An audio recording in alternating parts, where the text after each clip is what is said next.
So, as usual, we're going to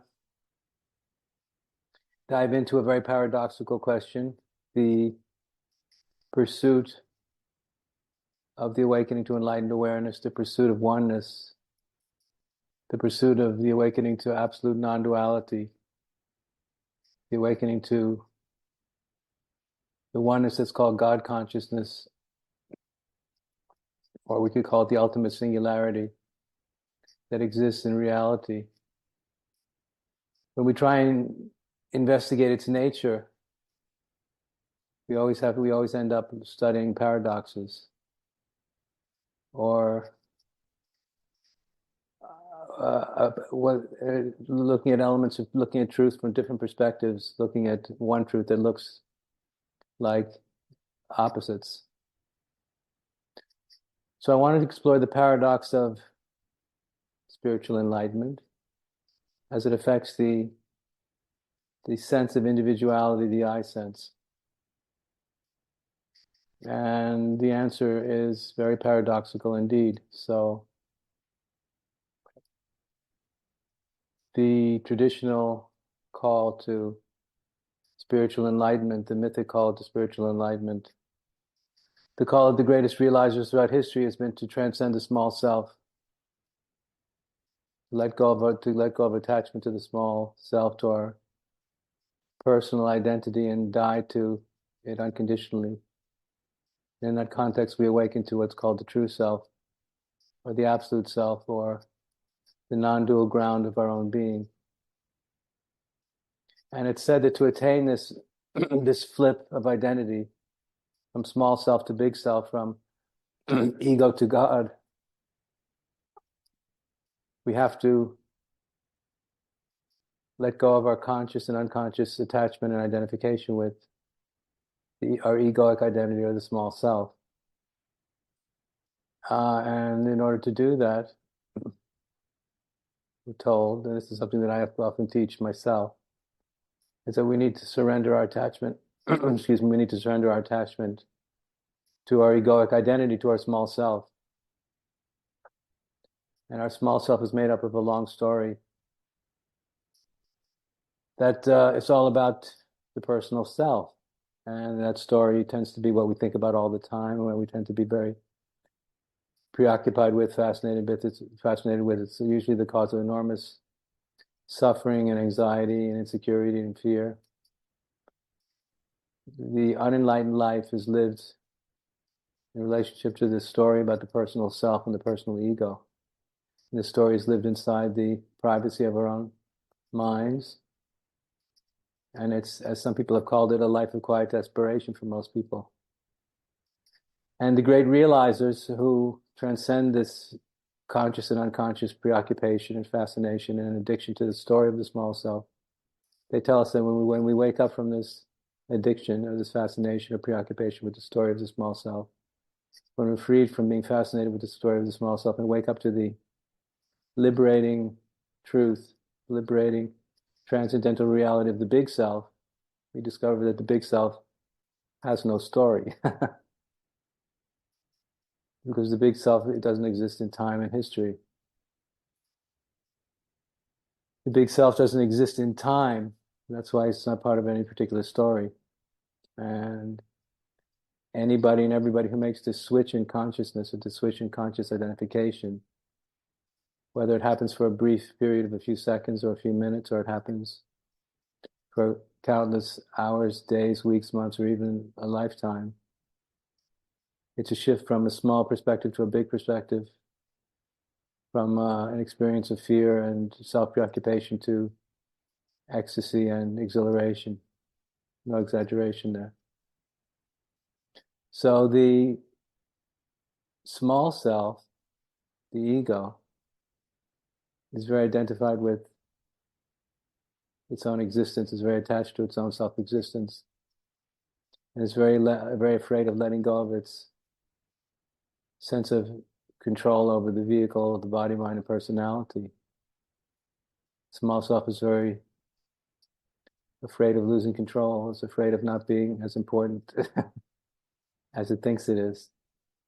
Because of course, when we wake up to the big self, the true self, we realize that the ego never was who we really were in the first place, and was not half as important as we thought it was. And we even discovered that at a certain point, our egoic identity in relationship to this extraordinary awakening to the big self is ultimately irrelevant.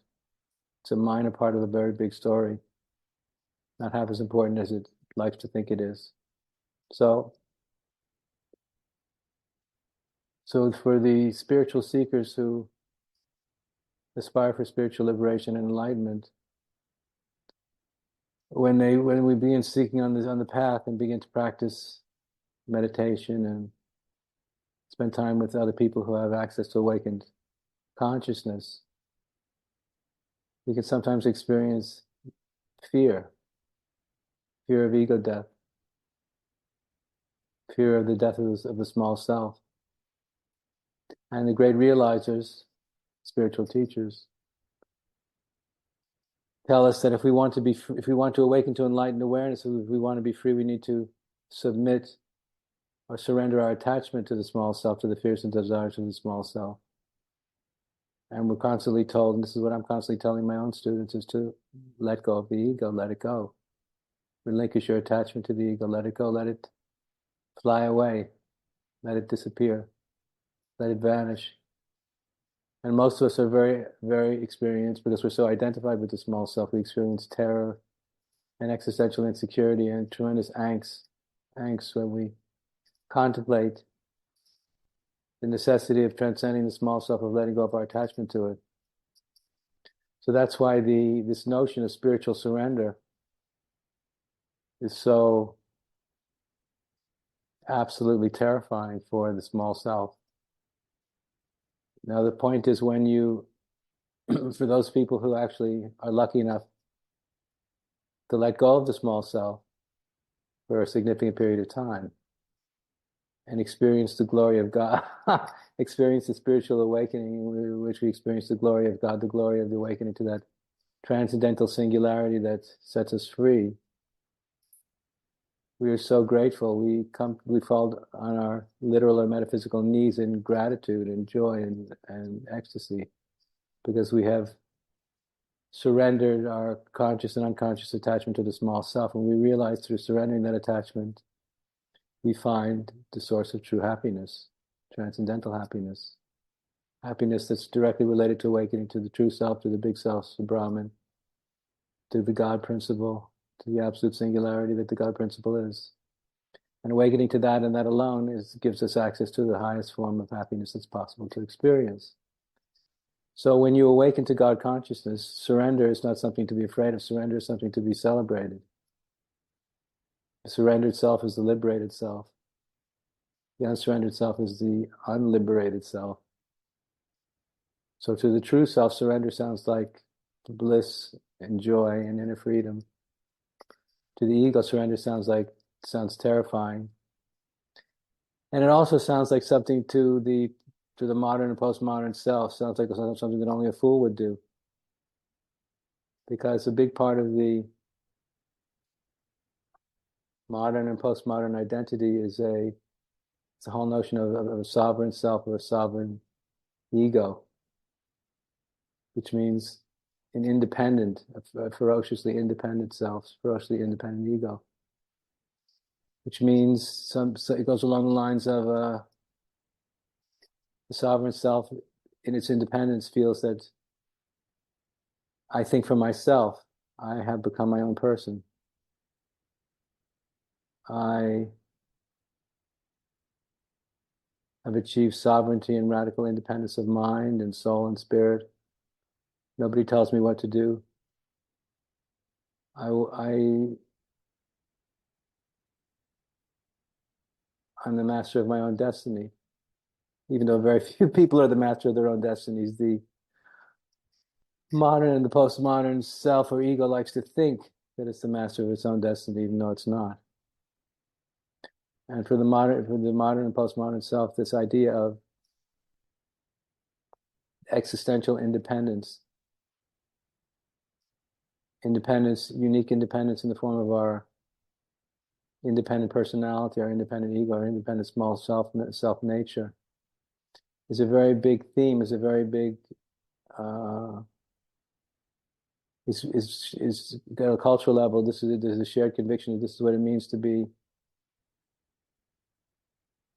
a strong person. If you're a sovereign, if you're truly independent in your capacity to think and to understand and to make sense out of life, if you're not simply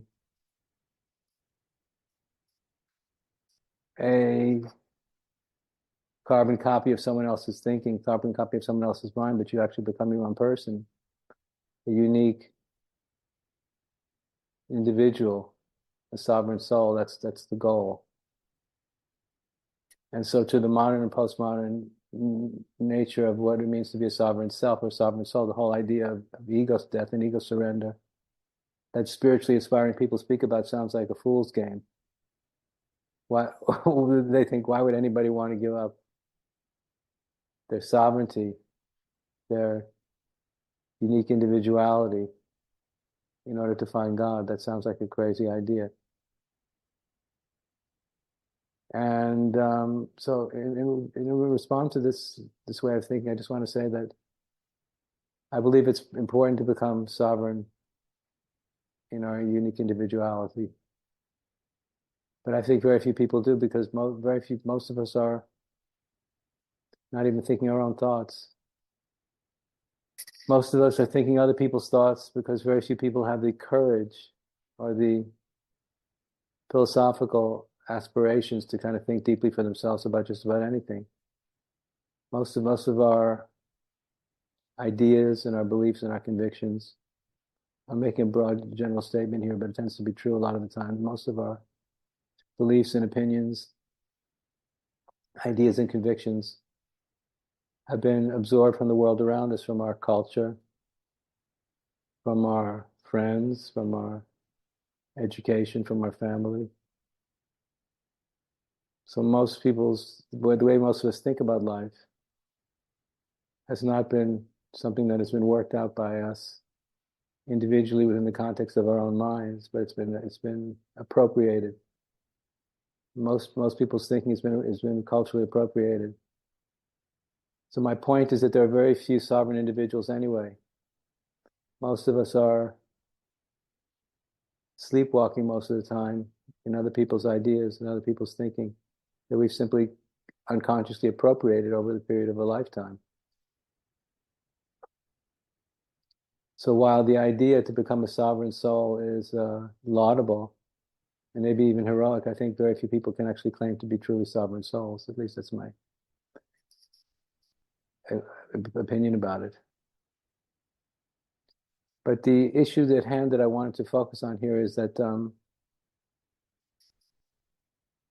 while I believe if we're going to become liberated human beings, we need to be able to cultivate autonomy as an expression of that liberation.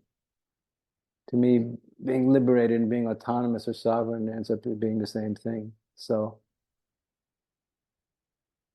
while our unconscious identification and attachment with the fears and desires of the small self is inherently an obstacle to the profound possibility of spiritual liberation, at the same time, paradoxically, we need to be able to cultivate a very strong individual autonomous self in order to be able to navigate a lot of the confusion that life throws at us. So becoming a sovereign self, a sovereign individual, an autonomously thinking, unique individual is a big part of what the spiritual path is all about. At the same time, we need to be able to, paradoxically, and in a very contrarian way, we need to be able to surrender our attachment to our need to see ourselves as being sovereign at the same time, which sounds like a total contradiction, and it is. But it's part of the paradox of being on a spiritual path. So while we, on one hand, if we want to be spiritually enlightened, awakened to enlightened awareness, in the way that people like the Buddha did, and the great Ramana Maharshi did, the great Sri Aurobindo did, and others.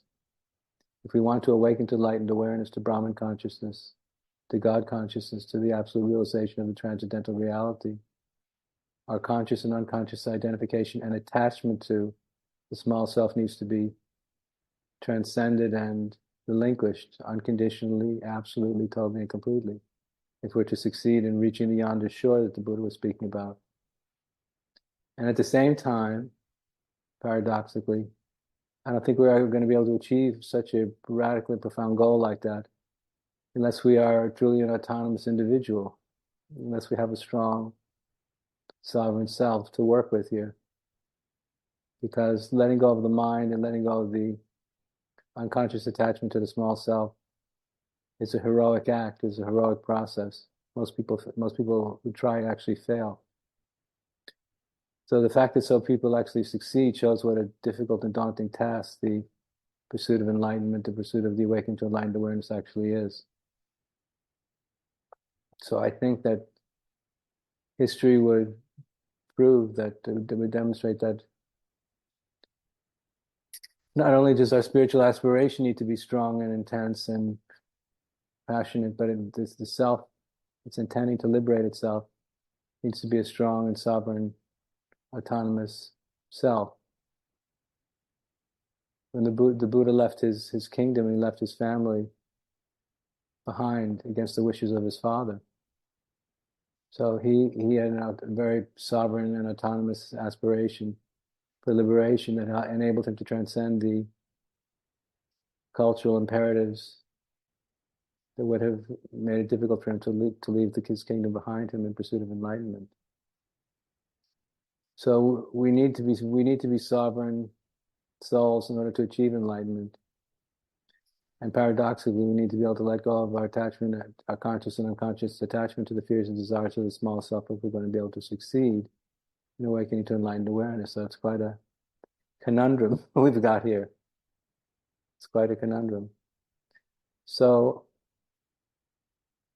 on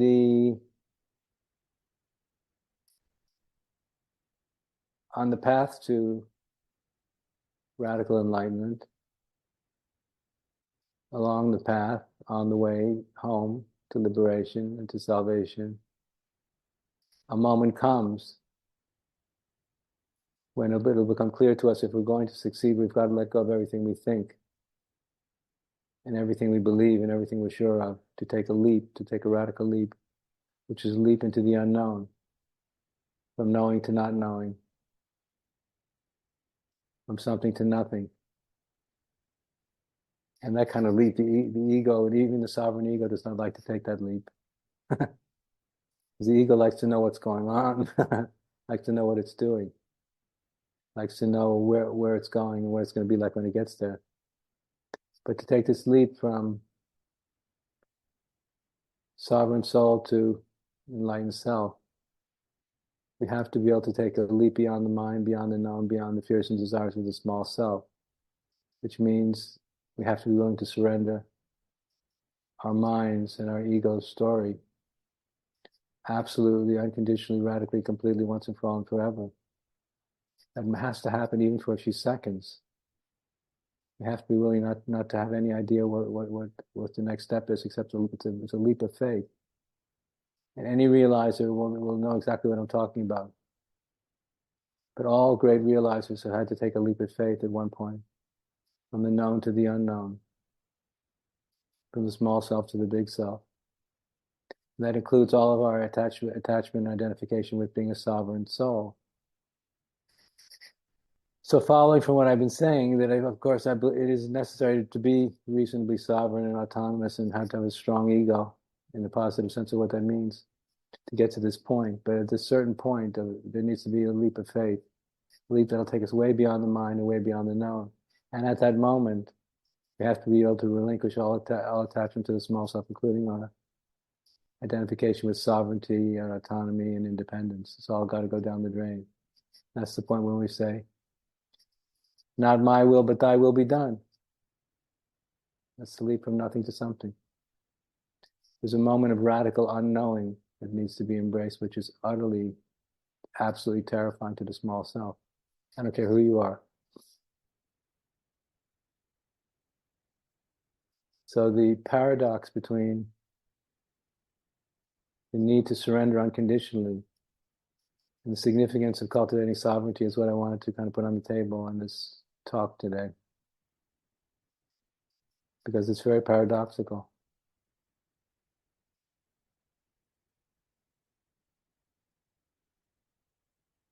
So to repeat that it's important that we cultivate a capacity for sovereignty, independence, that we're able to think clearly for ourselves about life and about reality, so that we learn how to do, that we can stand on our own 2 feet as we express ourselves and as we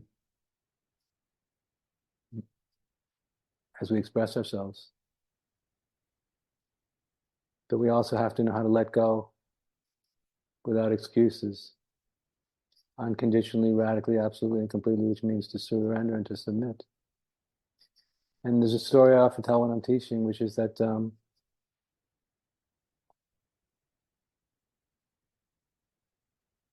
when I'm 68 now, I think. I can't remember exactly. I'm thinking of 68. And I started seeking when I was 22. And I was very determined from that age on that I was going to succeed in awakening to enlightened awareness. I didn't know how it was going to happen. I didn't know how I was going to get there, but I knew I would succeed one day. So when I was 31, I met my guru. I spent 3 weeks with him at his house in Lucknow every day. And after a few days, I was sitting along with him in his room. He was sitting on his bed, and I was sitting on a chair next to the bed. And we were not talking. There was nobody else there. And then at a certain point, I heard somebody say something, and the words I heard were, "I'm ready to surrender, but I don't know how. Master, I'm ready to surrender, but I don't know how." And then after I heard the words, I realized it had come from me. But I didn't realize that I'd said them, because the words, "I'm ready to surrender, but I don't know how," didn't come from my ego. It came from my true self. So it didn't even feel like me who'd said it. But that was an expression of the fact that I was ready to surrender. I was ready to let go unconditionally, radically, absolutely, completely. Which, as a result of my guru's grace, did happen. I don't know how it happened. Because in the end, we don't really know how these things happen, and we can think we understand them, but in the end, the awakening of consciousness is more of a miracle than it is anything else. It's like we become overwhelmed and overtaken by the presence of a miracle that sweeps us off our feet. And in that context, we find out that surrender is not something that we can do anyway. You can't really surrender. It's not an act of will. So how does it happen? I don't really know. In the end, my conclusion is that at a certain point, we become so overwhelmed by the glory of God, the glory of the Absolute, that we are overwhelmed by the goodness, truth, and beauty of that glory. We just simply can't resist it anymore, because it's so ecstatically profound, that we just submit, because we don't have a choice, because it's too good, it's too beautiful, it's too overwhelming, it's too ecstatically profound. So we have no choice but to let go, because we can't resist. It's too positive. Positivity just actually crushes our ego, at least temporarily crushes it to bits. And we are left, at least temporarily, in a state of egoless wonder, the glory of it all.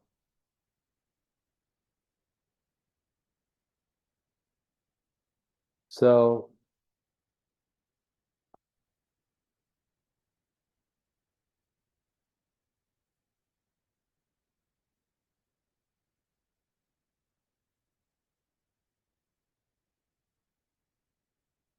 these kinds of things can happen, and they do happen, if we are sincere enough and are committed enough to the long haul. And I think after that, we continue on a life of spiritual practice that really works when spiritual practice is informed by grace. When spiritual practice is informed by grace, then we will alternatively be working on our capacity to become more autonomous, more independent in our thinking, always, every day, more autonomous and independent in our thinking. Because it's hard to learn how to think for oneself, and it's something we have to keep working on all the time. There's no such thing as a certain kind of intellectual clarity that just remains steady. It's something that we have to work on all the time. Philosophical clarity, metaphysical clarity, ethical clarity. Are you paying attention to how clearly you're thinking about anything? Are you thinking for yourself about anything? Are you sane? Are you crazy? Do you have any idea what the answer is? But learning how to think clearly and autonomously, independently, freely, and radically, which means thinking deeply, questioning out, learning how to question everything every day, without losing our balance intellectually, philosophically, metaphysically, and morally. Requires a lot of practice. Every day we have to work at this, which means we have to spend a lot of time realizing how little we actually know and how little we actually do understand, while not losing our balance, while not losing our confidence. And another paradox is the more we let go of the mind, the more we have trained ourselves to be able to learn how to let go of the mind, the more the mind becomes available to us as a tool. We become more skilled at being able to use the mind as a fine instrument. And paradoxically, as I've been saying, this is a result of learning how to let go of the mind. The more we can let go of it, the more it can be a useful tool. The question is how to use the mind without being trapped in it and lost in it unconsciously. And a lot of people appear to be very good thinkers, but if you start listening more closely, you realize that they might be good thinkers on one hand, but all of their good thinking is trapped in the swamp of the mind from the very beginning. So while it may be complex thinking, it won't be thinking that's based upon any kind of ground of liberated consciousness. And in the enlightenment context, that's the only thing we're actually interested in. Is a mind that's freed from the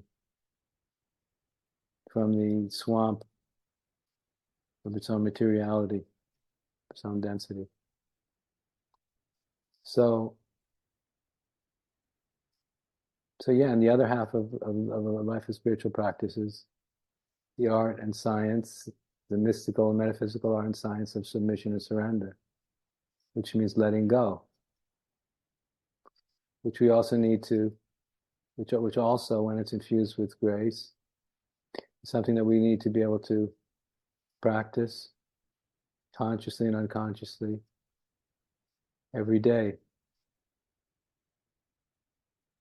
We have to learn how to be very skillful in the art and science of letting go, which means surrendering our ego's insanity, the fears and desires of the small self, again and again every day, as many times as we need to. So mature spiritual practice, in the way that I'm speaking about it now, is a kind of a dance between the practice of autonomy, and the practice of sovereignty, and the practice of submission, and the practice of surrender, as a kind of paradoxical dance that, if we're spiritually developed, we'll learn how to be masterful in this kind of paradoxical dance between knowing and not knowing.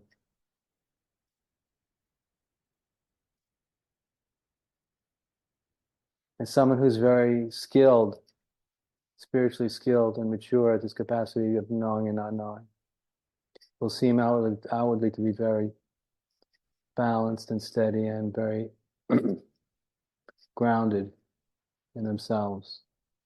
They will appear like a rock. And this will because there'll be this deep, profound integration of these different dimensions of the self, which only comes from spiritual work, deep spiritual work, deep spiritual practice, and profound letting go, profound surrender. And they're both very hard. To be frank, most people don't have the are not inspired enough and don't have the spiritual will to do the kind of spiritual work that's necessary to become sovereign at the level of the mind, the level of the soul. And most people are not spiritually inspired enough to be able to let go and surrender in all the ways that are necessary to truly transcend the mind. It's a big deal. But anybody who wants to do these things can do them if you understand what needs to be done and you understand how to do it. It's all doable. But it's a matter of cultivating the longing and the spiritual will to do whatever you need to do to succeed. It's to come out the other end an enlightened sovereign soul. That sounds good. That's what I want.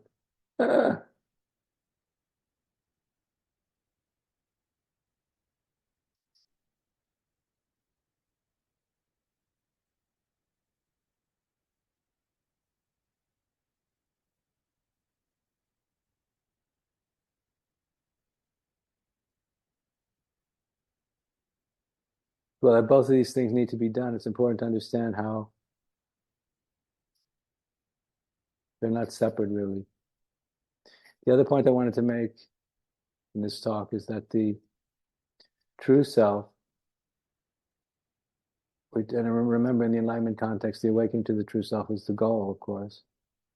And your true self, the true self, is already unconditionally, absolutely sovereign. And the true self doesn't need to become sovereign. Its nature is sovereign. The true self is absolutely sovereign. That's its nature.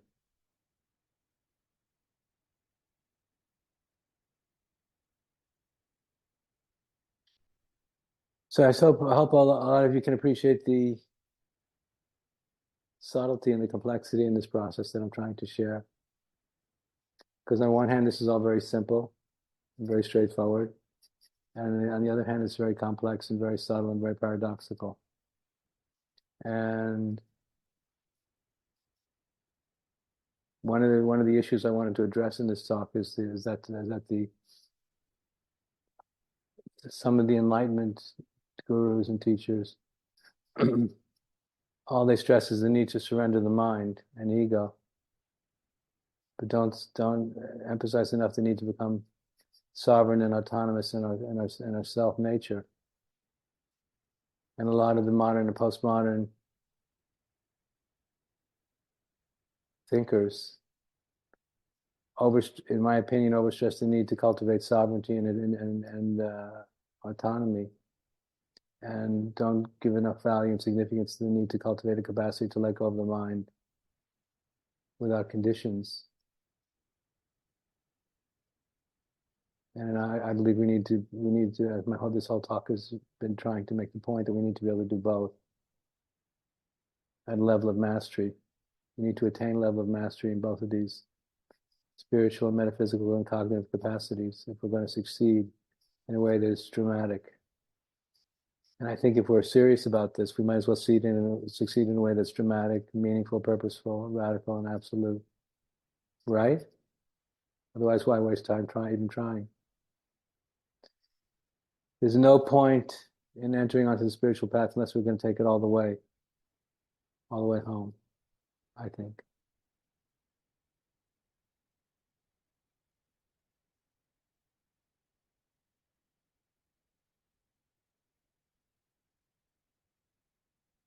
So it's good to take some time to think about the necessity of surrendering the mind, surrendering the ego, unconditionally, radically, absolutely, and completely if we want to awaken to enlightened awareness.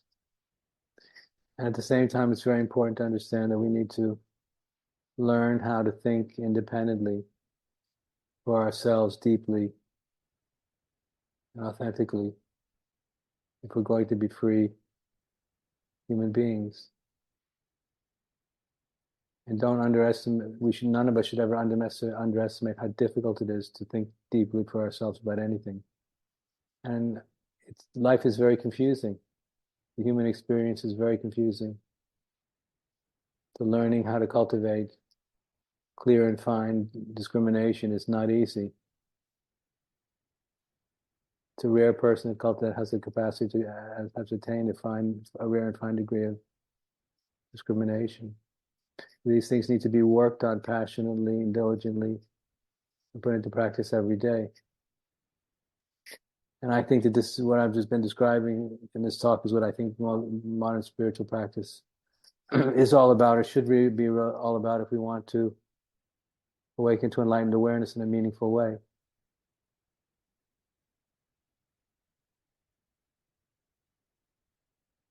Look, success in these two domains actually looks good.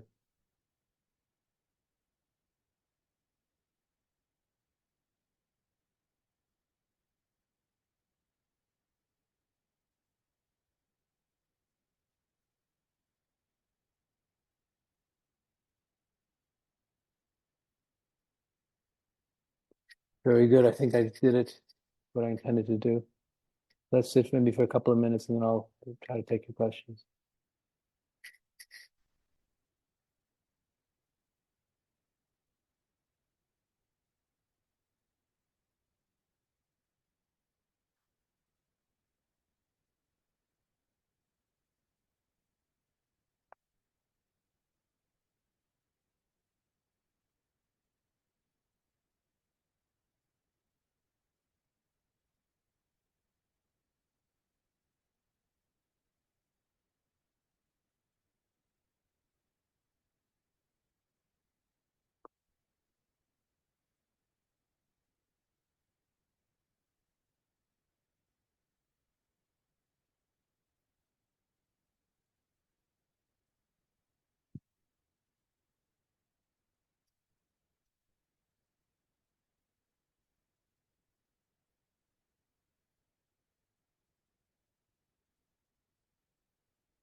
So in evolutionary enlightenment, I've been teaching for a long time.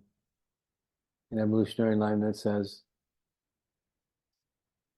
which is what I believe, that the meta position of awakened awareness in the context of evolutionary enlightenment is one in where we are always grounded in a position that's embracing the paradox of not knowing on one hand and wanting to know on the other. So that's the kind of meta position of this teaching, that if we develop in this context, we're going to know how to be grounded in not already knowing all the time, not already knowing. I know that I do not already know. I know that I do not already know. So we're coming from a place of being grounded in this meta position of I know that I do not already know, which is not just a thought, but it's an actual meta position that you can feel emotionally, which opens up infinite space and absolute vulnerability. infinite space and absolute vulnerability appears when you know that you don't already know in every moment. I know that I don't already know.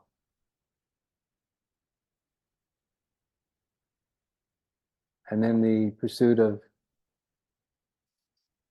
clarity, autonomy, and sovereignty is but I want to know. It's wanting to know. It's the open, innocent, awakened curiosity and interest, uncorrupted curiosity and awakened interest in understanding what's real. So I know that I do not already know, and I want to know. So wanting to know, wanting to understand, wanting to see clearly is the pursuit of autonomy and sovereignty. I'm paying attention because I want to know, I want to understand, I want to see clearly. For myself. I want to know what the truth is for myself.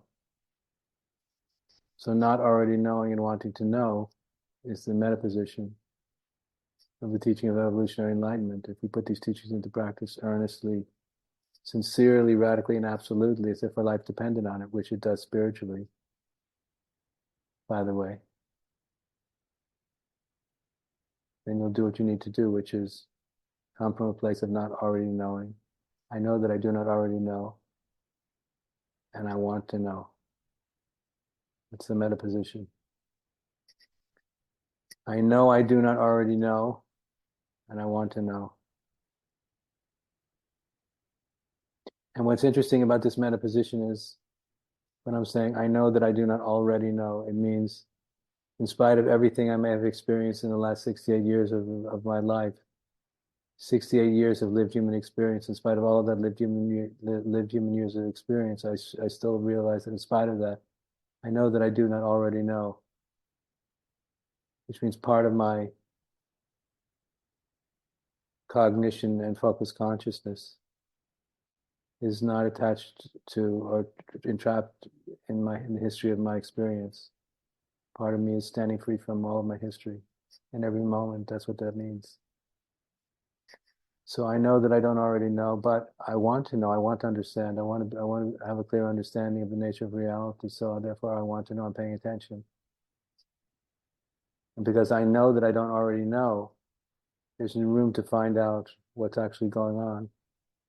Most people are so arrogant because they're not paying attention because they consciously and unconsciously are convinced that they already know.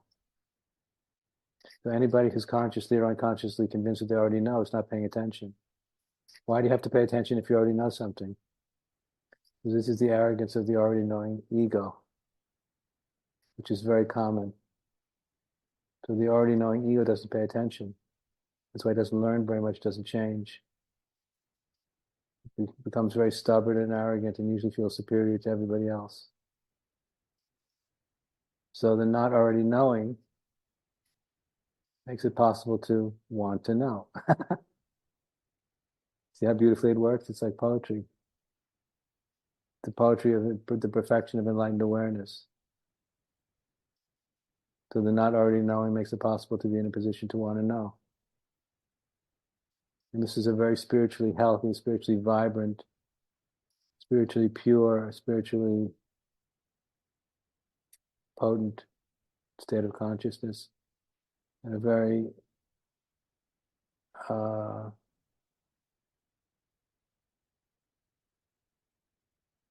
it's a relationship to reality that has a lot of integrity, a lot of spiritual integrity in it. You want to ask yourself, is there spiritual integrity, metaphysical integrity, philosophical integrity, ethical integrity in the way that you think?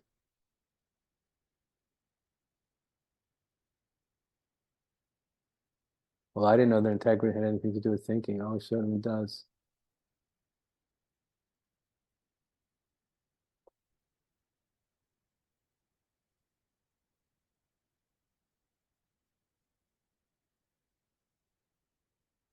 But everything that I'm sharing with you here today is what we need to be needs to be worked on. It's not something that happens overnight. This is a big enchilada. It's a big enchilada. It's a big deal. It's not easy, but it's all doable. It's not a snap of the fingers.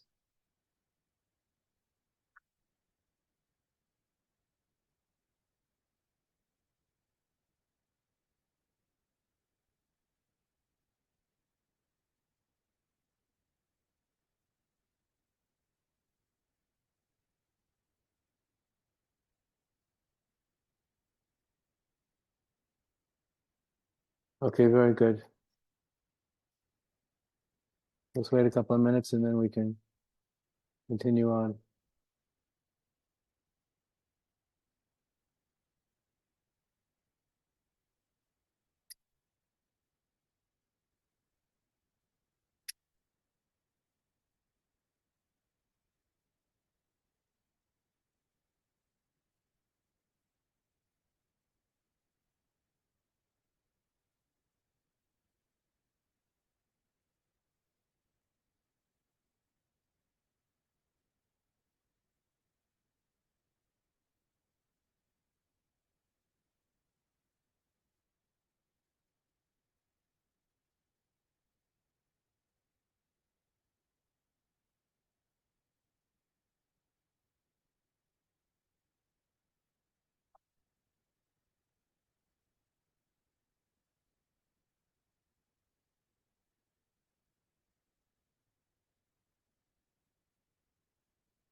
Okay, if there's any questions, I'd be happy to try and answer them. And if there are no questions, that's also nice because then we get to sit in quiet and silence together in the questionless state, which is the best. So if you have any questions, please write them in the chat window that you find at the bottom of the Zoom screen.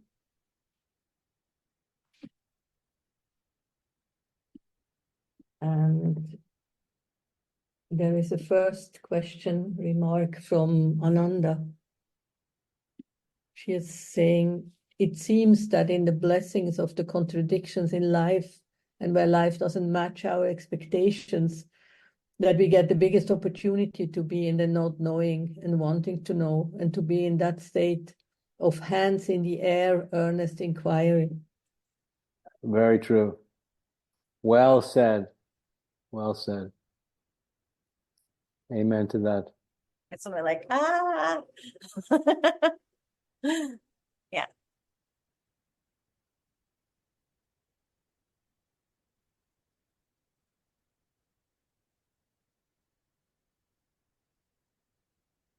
Brett, please write your question. We are taking written question here in this format. You can just write it in the chat window.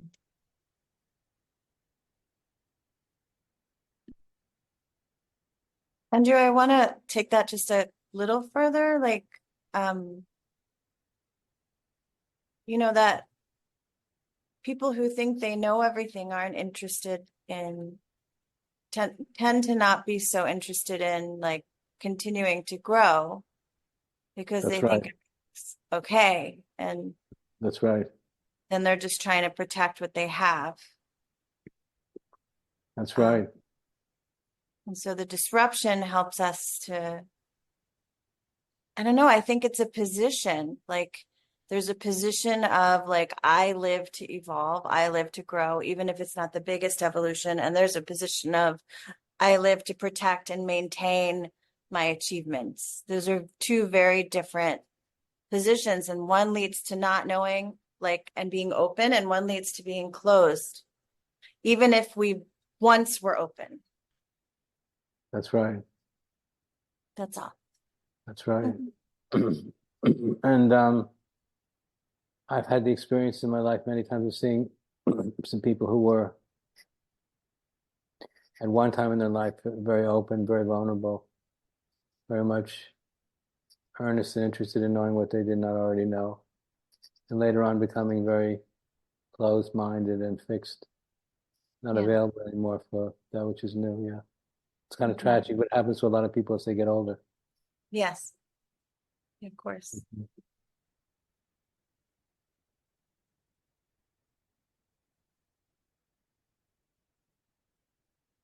So that's like, so like that's why I always throw myself into paradox. And why I love to do it, because it keeps me always thinking and figuring out more. If I wasn't always throwing myself into contradiction, I would be stuck on that level. Probably.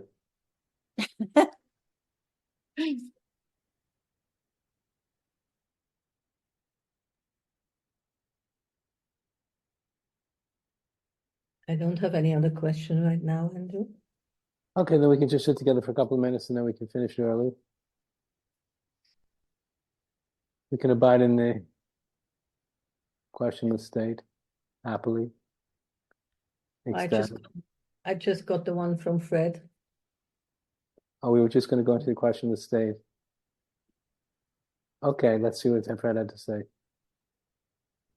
It seems that you have to form a kind of central framework in which you can express which you feel you know and find worthwhile to express. It is also gives a clarity on what you do not know. Very well said, Fred. Very well said. True.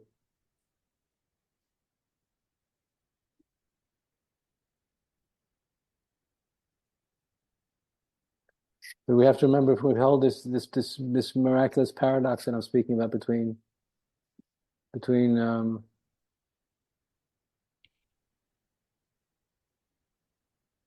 not already knowing and wanting to know, or radical autonomy and radical surrender. We can hold this position, we will be expressing a spiritual vitality. And it's a vitality that's spiritual and that will feel vibrating at an energetic level, and also intellectually and emotionally we will be expressing a radiance. Holding this metaphysical balance will make it possible for us to express a kind of radiance that being more closed makes very difficult.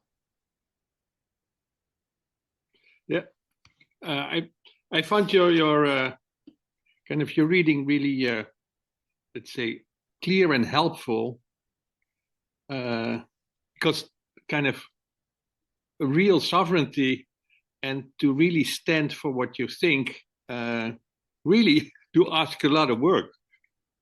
Indeed. And so, and it seems to be also an ongoing process. Absolutely. In a sentence, you also have to deal with that aloneness in your thinking. Very good, Fred. Absolutely true. I mean, we have to stay on the razor's edge every day.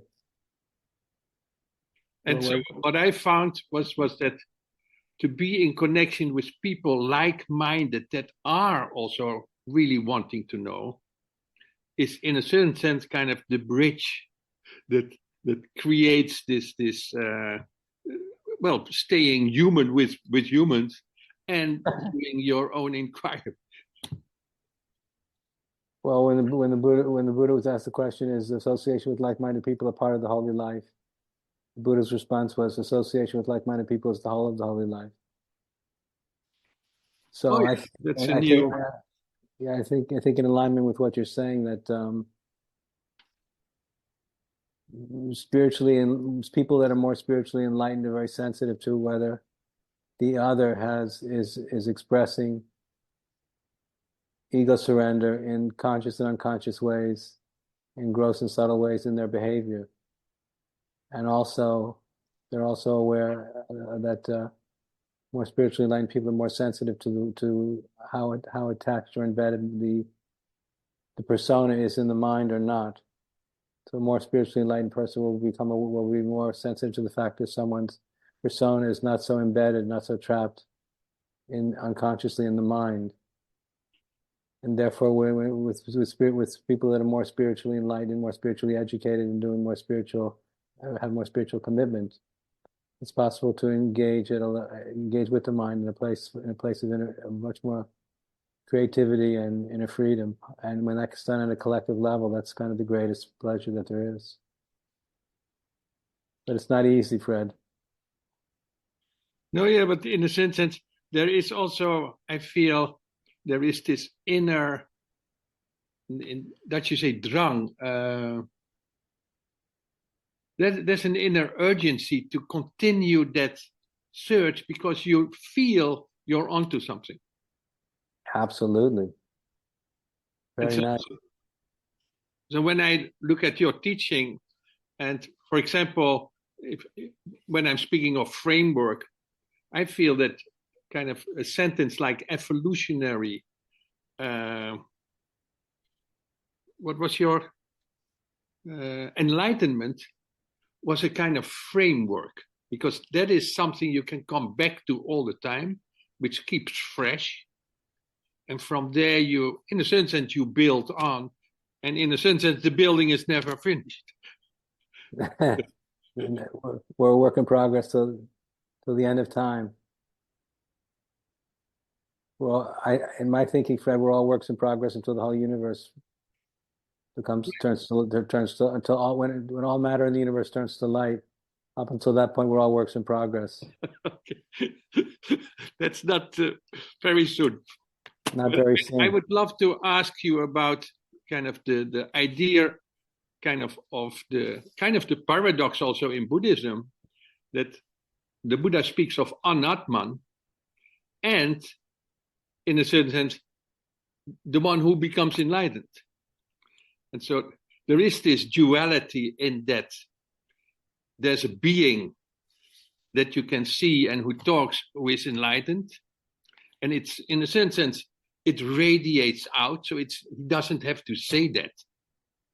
But there's a, because of it is felt that there is a kind of an emptiness. There is no fixedness. That means emptiness of ego. Yeah, so there the ego has gone, but I feel the word self didn't go. I agree with you. Because in certain sense, that's what I'm in this kind. I'm not struggling. I'm playing with that idea that kind of the whole universe could be seen as a self that organizes itself and always evolves in a certain sense. That's the activity of it. But that's I love that. That's the same thing with the person who is also, let's say, and that's also what I feel when you recognize whether there is ego involved or not. If a person really speaks from, I would say, his self, which in my eyes is an emergent property, so you can never grasp it, but it's the intelligence that is, let's say, active. The mind of the Buddha. Yeah. So then, but what I would love to say, ask was, so you can say that the true understanding of anatma means that the true self is always embedded in something that is much bigger and speaks with a kind of amazement, wonder, and so it's always adding to the whole. Very nice, Fred. You're doing fantastic tonight. You got to take over my job. It's wonderful that you do your job. Thank you, Fred. Much love. Thank you. Is there anything else before we finish, everybody? No, I think we're good. Thank you, everyone. Thank you very much.